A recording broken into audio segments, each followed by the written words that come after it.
Right, Manchester United play Real Sociedad away from home. These are going to be the 5 things to expect ahead of the game.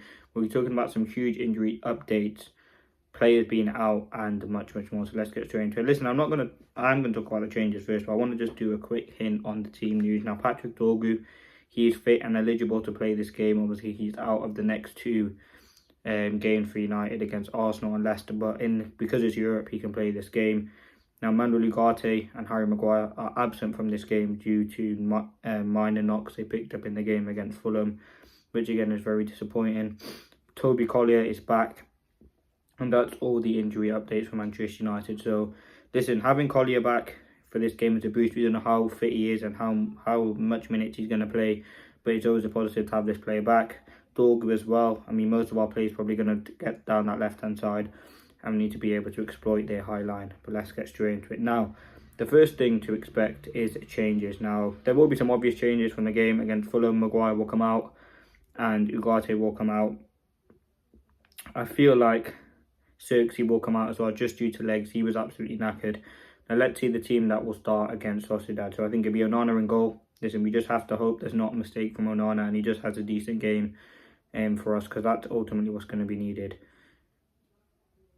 Now, in terms of back five, I think it's going to be Delo right wing back, Mazraoui right centre back, De Ligt in the centre, and Yoro on the left with Dorgu left wing back. Now, De Ligt for me has been United's best defender, like absolutely put everything on the line against Fulham. Has been a leader as well, and I think his performances is improving now. Obviously, with Maguire out, you will probably be De Ligt. You probably will see De Ligt just swift over to the central centre back position, and I think that is a good position for him. And I think he'll thrive, especially in this tough European game. I think Mazraoui, Yoro, we need them to be more proactive and more on it.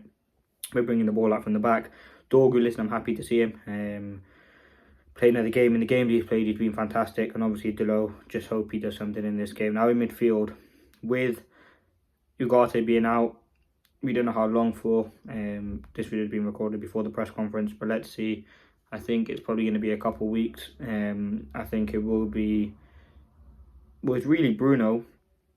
I need to put next to him Casemiro or Collier. Now, I think in a game like this, people might go with Casemiro, and you could well see him start Spanish team. He knows the La Liga very well. He's more experienced playing in Europe. But for me personally, I want to see Toby Collier. Now, Collier, as I said, I don't know how fit he is. He did take part in team training, which is huge. And it's great to have him back. He has the legs, the quality, and I think Bruno helping him will be fantastic. Now, the two inside 10s, I think it's going to be Eriksen and Garnacho. Garnacho got a lot of stick for the game against Fulham because there wasn't too much seen from him in the game. I think with Garnacho, he's always a very good player. He's always been that. We just need to see that attitude on the pitch. Now, I think it will be Garnacho and I think it will be Eriksen. Xerxes was absolutely knackered.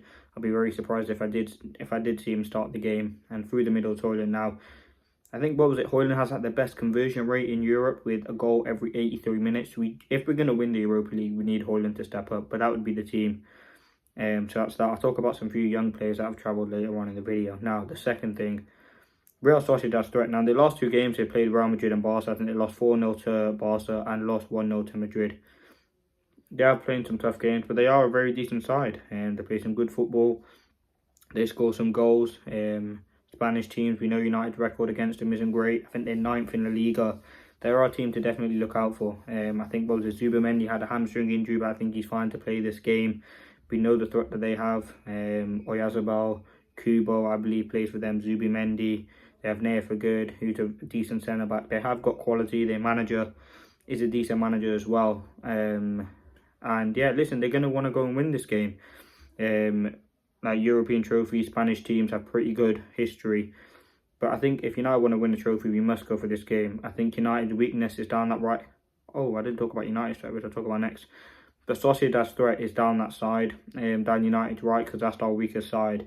And I think that's something they're going to look to exploit. Now, the third thing, United's threat. There's Patrick Dorgu and whoever realistically plays them down that inside 10 position, whether it's Eriksen, whether it's Garnacho. Dorgu just is the player who gets playing in this system and does his job effectively as a wing back in terms of the attacking side and defending side. He's up and down the pitch. Yes, he's made a few mistakes.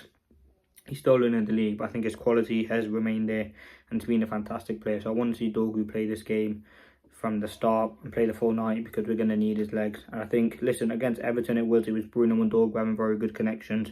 If it's Eriksen, again, he's just a good player on the ball. He knows to give the ball to Dorgu, who has more legs. I feel like if it's Garnacho, sometimes he's a bit more selfish, and that's why I play him on the right-hand side and put Eriksen on the left. But yeah, I think Dorgu is United's main threat. Now the fourth thing, listen, give young players a chance.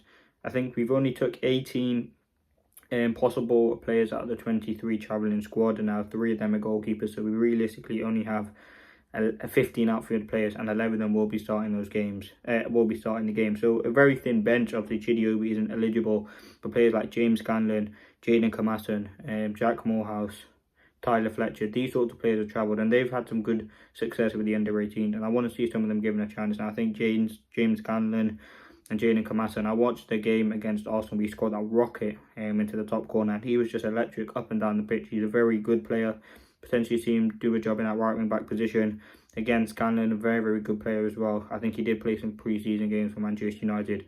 So you could see some of the young players get an opportunity. Now the fifth and final thing, the result. What do I think is going to be? United in Europe, I'm great. To be honest with you, I just want to still be in the tie when it comes to us playing them next week at Old Trafford. It's one of United's biggest games of the season. I think it will be a draw. I'm going to go 1-0. I'm hoping we just get the win and put in a decent performance. That's ultimately what you want to see. You want to show a reaction. You want to show a fight. We do have quite a few players out. As I said, Ugarte's out. Maguire's out. They're 2 big players for us, and I think we are going to struggle. But I'm hoping Collier or Casemiro, whoever plays, can do a viable job. Højlund, I just want to see something from him. But it's a big game. Listen, winning the Europa League doesn't make the season a success, but it massively helps us going into next season. We somehow get Champions League football. This is the only trophy we can win. We ain't winning the Premier League, no chance. And Europa League is the only chance that we have. I want to see United go through. I want to see a reaction to that loss. But again, half the players are going to be knackered. Most of them played 120 minutes against Fulham, and we do really have a limited bench, and that's where you could see.